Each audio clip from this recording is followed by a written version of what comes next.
dumating ang araw na makalaya sa ganitong sumpa, na ang halaga ng sarili ay di matutumbasan ng pera, na ang pag-ibig ay malaya, walang hinihinging kapalit, na ang puso'y buo at di na kailangang magtiis ng pait.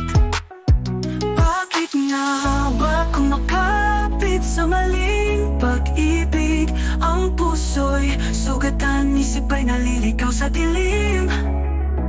Para sa hatibay at sa patisyon, lahat ay tiniis, ang pagmamahal na ito'y naging presyo ng pag-asa, di pag-ibig na nais.